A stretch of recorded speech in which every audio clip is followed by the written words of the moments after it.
morning, ladies and gentlemen. Sorry for the delay in getting started. There were a couple matters that I had to take up with the attorneys outside the presence of occasions that we had discussed some of the legal issues. And it took a little bit more time than we anticipated. At any rate, we're still ready to proceed. And as Mr. Sessford, would you step up here, please?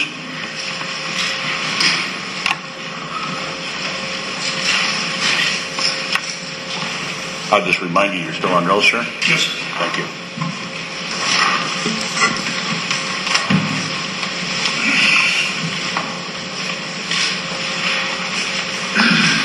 Thanks, please, court. Mr. Sessford, we were talking yesterday about your investigation, correct? Yes, sir, we were. And may I approach, Judge? Yes.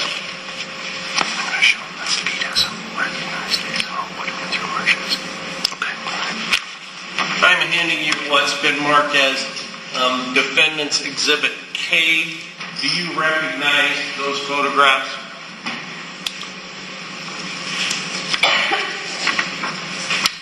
I recognize some of them anyway.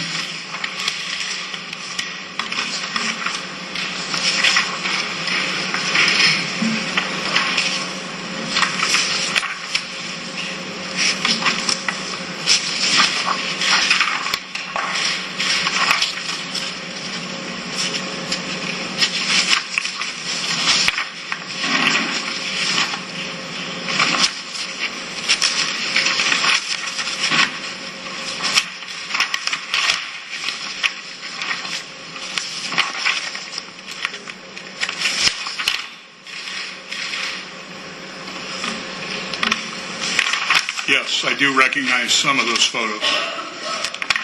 And if I recall your previous testimony, whether it's deposition or on record, you took two photographs, or three photographs of Tracy's injuries at the Loring Hospital in Sac City, correct? I did take some photos. I'm not sure whether it was just one of each or several of each of the different locations. In looking at Defendant's Exhibit K, would those be photographs consistent with Tracy's injuries you observed on December 13th, 2001? Some of them would be, yes. Bench, I wonder if you could turn on your microphone. Oh. Sorry about that, Judge.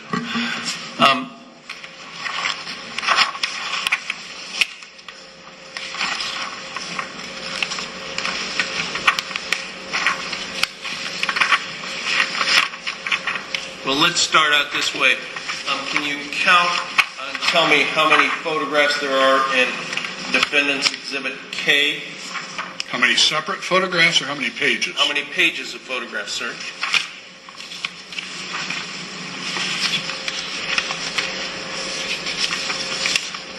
Looks like about 11. Of those photographs, which of those photographs are consistent with your recollection of Tracy's injuries on December 13th of 2001?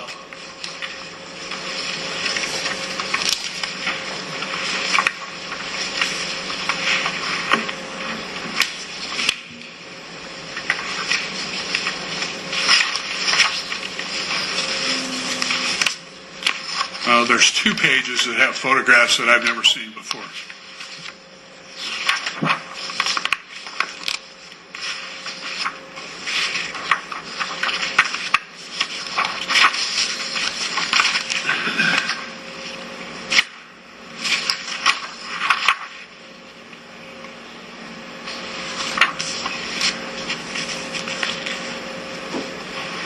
And I'm sorry, how many of the photographs did you not recognize? There's one page here with one photograph that I took. The bottom 2 photographs are not photos that I've taken, and I don't recall ever seeing them, as is this entire page. I don't recall ever seeing those. And that's 2 pages out of all of the photographs in Exhibit K? That's correct. Could we have an exhibit sticker?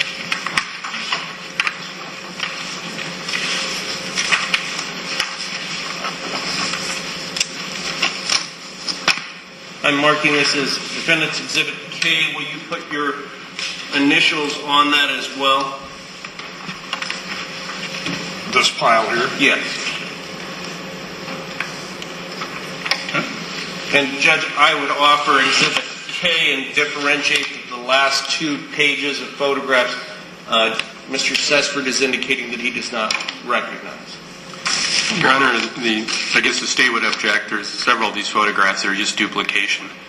And I guess I can point them out to the court if the court wants.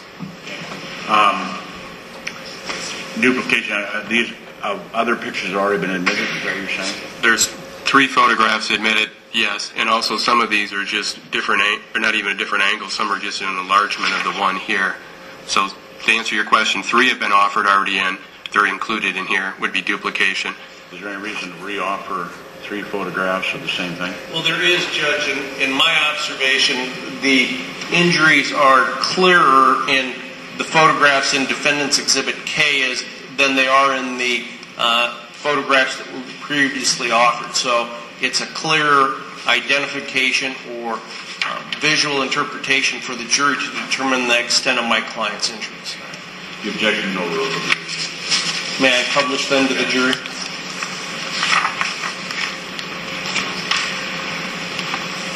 Were the ones that he didn't recognize also offered? I'm sorry? Were the ones that he did not recognize? I don't know, were they? Judge, Or you differentiated those? I differentiated those as the last 2 pages of photographs. Are you publishing those to the jury as well? I will. I can take them back immediately. Why don't you take those back and at least can we separate those by use of scissors or some nature if they're not in? In other words, I don't want to show pictures to a jury that have not been admitted. For a clean record, Judge, could I put K2 on the last 2 pages of the photographs? And then what you're going to do? Offer? And then I'll offer all of them, but just publish K at this time. All right. Any objection to that? Not, I guess the previous objection to K, as the court has already ruled on, but K2, the state would object to those until... Are you offering K2? I plan on it, Judge. From this witness, if he doesn't recognize those pictures? I wanted to keep them in, and I believe the treating provider will substantiate these injuries. You're going to offer them at a later time, or what? Sure, I can offer it All at a right, later to time. a later time, those, they stay out for now. So I have K2 in my hand. I will not publish those to the jury.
Mr. Sesford, I want to ask you a few questions. I know that the Exhibit K has been published to the jury, but I want to follow up.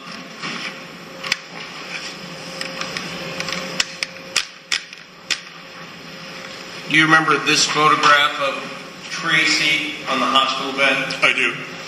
And, sir, what would, in observing this photograph, would that be consistent with Tracy's facial expressions during your interview? And I know that would have changed to some extent. I don't remember. Well, would it be fair to say, sir, that Tracy looked scared in that picture? I guess. Well, you were there. None of us were. I can't really see that photograph that well. That's probably the operator.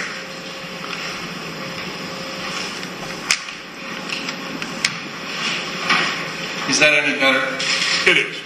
And did Tracy appear scared in that photograph? She appeared at least concerned. I don't know whether I'd call it scared, but probably.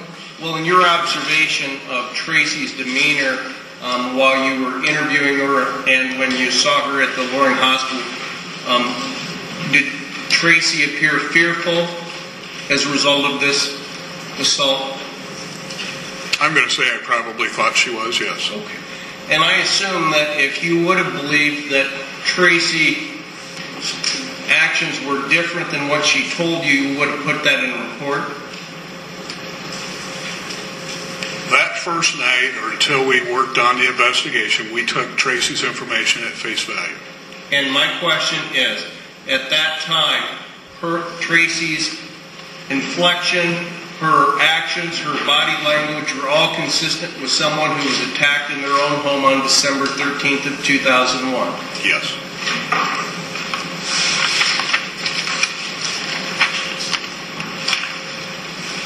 And on this photograph of Exhibit K, can you see that from where you're at, sir? Yes, sir, I can.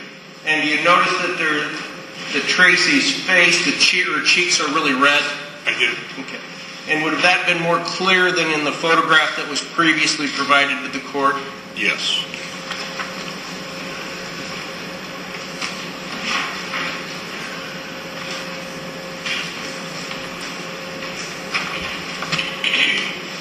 You recognize this as Tracy's hands after the December 13th, 2001 incident? Yes, sir. And would you agree, sir, that there's bruising on the inside of both of her right hand and her left hand? Without closely looking at the photograph, I couldn't tell you that. I can't tell from here what those... They appear to be, to me, from this distance, shadows. Well, let's get it closer for you. Thank you.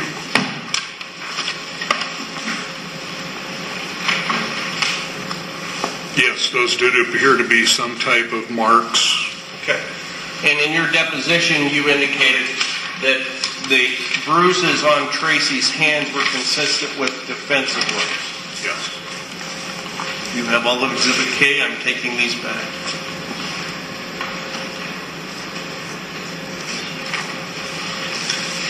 You drafted notes regarding your interview with Tracy Richter, correct? I did. And have you had a chance to look at your notes lately?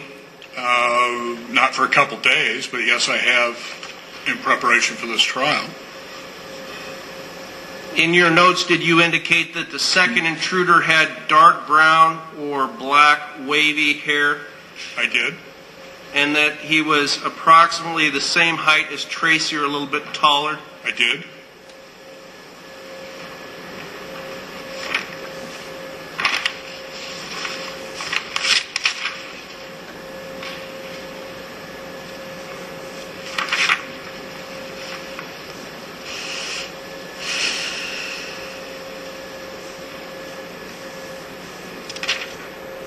In fact, you said he was a little taller but not much above average age, or excuse me, average weight, and a leather coat black. That's correct. And in these notes, you indicated there was some reference to the Schwanzman. You don't know whether on December 13th of 2001 or prior to that, whether the Roberts were accepting deliveries from the Schwanzman, do you? No, I do not.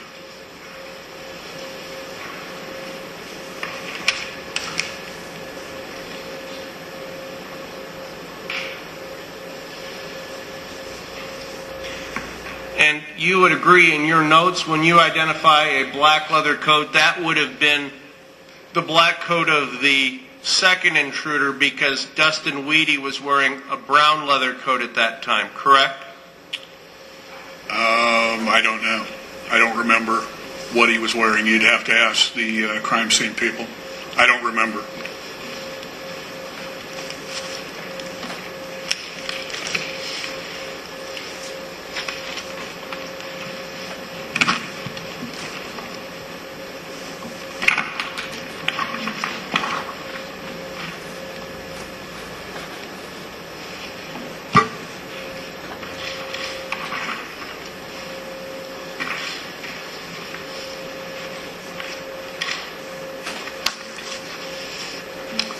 I'm handing you Defendant's Exhibit H. Do you recognize this document? Yeah, this is a bill from Weedy Real Estate. I believe that Mona provided that to us. And in fact, it has the telephone number, at least the outgoing long distance calls for Weedy Real Estate and also for their home residence, correct? And if you'll turn to page 5 of that document.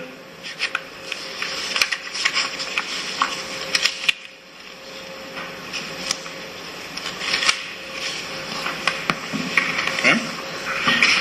Would you agree that it also had the long distance outgoing calls for the Weedy residence? Yes, sir. And this is simply a bill for the Weedy residence outgoing long distance telephone numbers, correct? I think so, yes. And we established yesterday that a subpoena was obtained to obtain all of the Weedy's telephone records, the Roberts telephone records, and the company that Michael Roberts owned, Zelix. There was a subpoena for those records as well, correct? As I recall, yes. But do you know where those records are? And I think you testified yesterday you do not. That is correct. I do not know. Look through Exhibit H for a minute and see if that is a complete copy of the telephone bill that Mona Weedy would have provided to you shortly after the December 13th, 2001 shooting. I don't know. It's been too long. I don't know that is. I don't know. Would you do me a favor, sir, and review that for dates to see if that bill would be consistent with telephone calls, long distance telephone calls for the Weedy telephones that would cover the time period of December 13th of 2001. Will you do that for me, sir? Yes. The invoice date states that it was 12/29 of 2001. The invoice period was 11/26 to 12/25. And it doesn't give a date, but I'm assuming that's still 2001. And does the Exhibit H look familiar to you on the documentation that, let me finish, that Mona Weedy would have provided you shortly after the December 13th, 2001 shooting? If my report indicates that, I would say that it probably is. I don't honestly remember at this point. Judge, at this time I would offer Defendant's Exhibit H. No objection, Your Honor. It is received. Based upon the review of Exhibit H, Do you know what day that Mona Weedy would have provided this to you? I don't recall. Okay. And did you follow up on any of the telephone calls made regarding this phone bill? If I recall, we compared them with the Zellex records and the Roberts records to see whether there were any common calls to same numbers and that type of stuff. And I don't recall whether we found anything or not. Okay. And based upon your answer, I presume that at one time the government would have had the Roberts telephone records and the Zellex telephone numbers. Otherwise, you wouldn't have been able to compare that with Defendant's Exhibit H. Yes. And if they're not in the file at this time, and I understand that you retired in December of 2002, but if they're not in the file now that has been provided to the defense, would you agree that they were there at one time because you compared the 3 sets of telephone records? Yes or no? Yes. You testified that when Tracy was describing the shooting itself on December 13th of 2001, that she would have had 2 guns. She would have had 1 gun in one hand and 1 gun in another. Is that correct? At some point in there, yes. And would you agree if Tracy didn't know where the second intruder was in her house at that time, it would make sense for her to have more than 1 weapon in the event that she encountered the second intruder?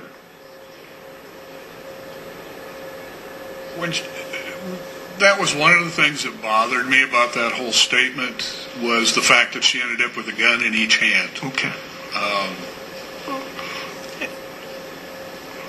26 years in law enforcement at that time, I would not have thought to grab a second gun. If I thought I needed more ammo, I would grab another magazine. Sure. And I don't mean to be too personal, but have you ever been assaulted in your own home? No, I have not. And have you ever had to protect your own children from an intruder in your own home? No, I have not. And if in this situation, if Tracy doesn't know where the second intruder is, would it make sense for her to have as many guns as possible if she has to encounter the second intruder again? You know, you're asking me to make a supposition, and if she doesn't believe that he has left, I can see that. But I also believe that she told me that she had seen the figure run down the stairs, and she heard steps down, or movement downstairs, as in someone running through the downstairs.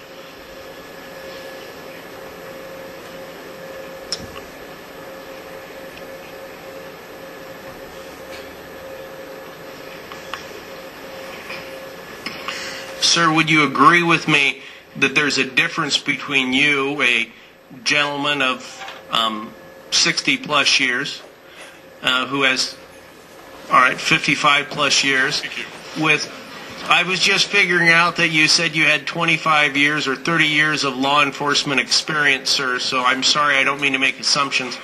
But would you agree, sir, that there's a difference between you being a larger male with 30 plus years of law enforcement experience and Tracy, who's obviously a female with no law enforcement experience? Yes, there is differences there. And you would agree that you would be physically better able to protect yourself against 2 intruders than she would? Absolutely.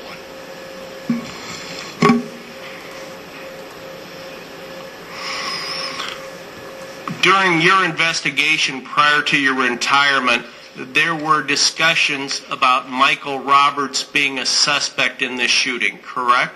There was. There's been discussion about the journal.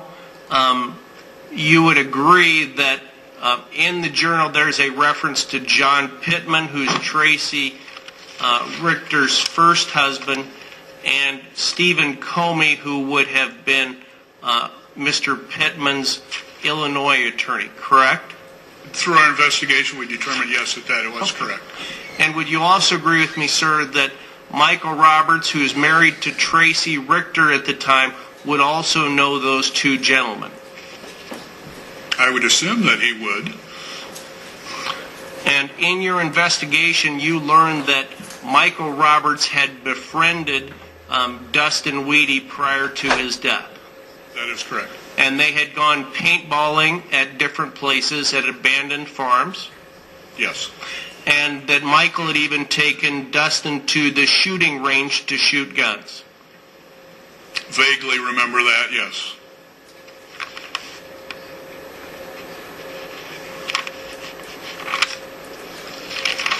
I don't have any further questions, at least at this time, Your Honor. Any redress for the camera? I do, Your Honor. Thank you. Lieutenant Sessford, you were asked questions about the defendant having two guns. On December 13th, when you were at the hospital interviewing the defendant, what did she tell you why she had two guns? She didn't. If I recall correctly, she didn't even remember when she had gotten that second gun. But she remembered at the end having a gun at each hand, or a gun in each hand. She never gave you an explanation why, did she? No, she did not. You were asked questions yesterday in cross-examination about the defendant's story on the shooting. At any time on December 13th, 2001, did the defendant ever say she fired a warning shot?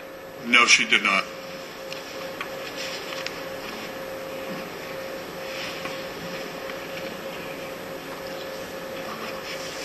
You were asked yet? Judge, I'm going to object on it. May we approach it? Yes.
The objections overruled. Lieutenant Sessford, yesterday you were asked some questions about the pink spiral notebook, and that was found on the front passenger seat of Dustin's car. It was. When you showed what did you show Mona Weedy about the pink spiral notebook? We showed her a copy of the first page. I believe it was the first page of that document. You didn't actually take down the actual pink spiral notebook and show it to her? That had gone back to the lab for processing, so no, we did not even have access to that. And the copy you showed her, was it a black and white copy? It was, yes. You were asked when you talked to Mary Higgins on December 26th of 2001, did she say anything about the pink spiral notebook? Do you remember being asked on cross about that? I do remember being asked, and I believe my answer was no. And if Mary Higgins had not talked to the defendant until February of 2002, would she even know anything on December 26th? And I'm going to object, Your Honor. It calls for hearsay and speculation on those witnesses' part, and it's leading. This is the government's witness, and it's outside of the scope of cross-examination. objection is overruled. And Judge, it's calling for facts not in the record at this time. Still overruled. You may answer. Could you repeat the question, Sure, please? I'll try. If Mary Higgins had not talked to the defendant about what happened until February of 2002, would she even know what to tell you on December 26th about what the defendant told her? There's no way that she could have, unless she knew about it to begin with. And then you also were asked if you interviewed Mary Higgins on April 8th of 2002. And did you interview her then? I did. What was the purpose of that interview? A re-interview, I believe that was the re-interview after I'd talked to her earlier. I went back and talked to Tracy about what Mary had said first, and there were some puzzling things about that, mainly that she was told things in confidence, or I'm not sure which. And I'm going to object, Your Honor. This is calling for hearsay, and it's outside of the scope of cross-examination, and it's talking about evidence not already presented in this record. Could I have an approachment, please?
Lieutenant Sesford, did you ask Mary Higgins on April 8th of 2002 anything about the pink spiral notebook? No, I did not, Why not?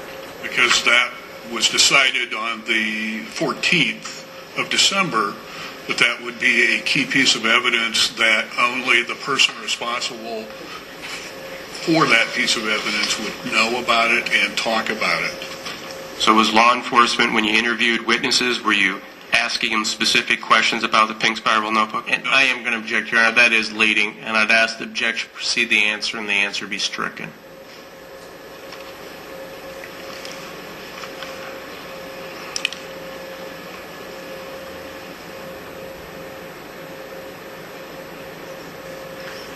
The question is, when you interviewed witnesses, were you asking specific questions about the pink spiral notebook?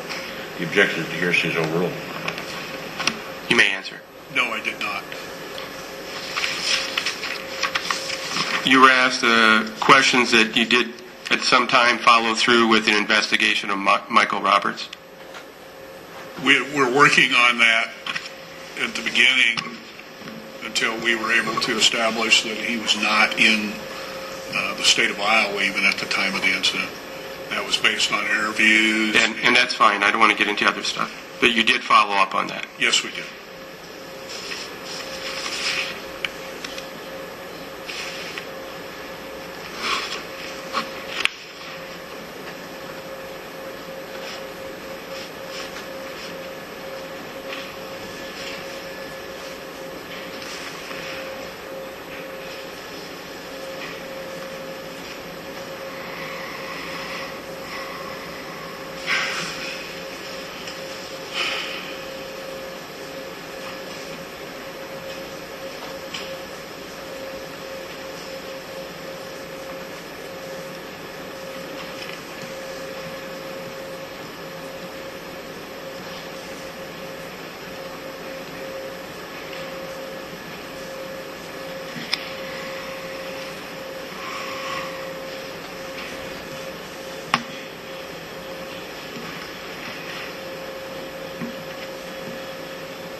No other questions.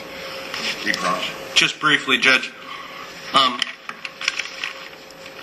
In your April 8th of 2002 interview of Mary Higgins, you'd agree that Mary Higgins never made reference to a journal of any type, or it would have been memorialized in your report, correct? Absolutely. Okay. And when you indicated that you followed up on Michael Roberts' whereabouts, do you remember just testifying to that to the prosecutor? I did.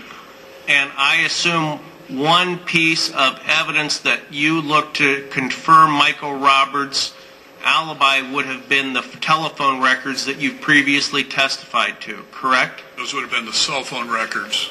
And you would have looked to determine if there would have been any type of bouncing off cell phone towers or looking to see where the phone calls originated, correct? That is correct. And if those records are no longer in the government's possession, you would agree we just have to take your word for that?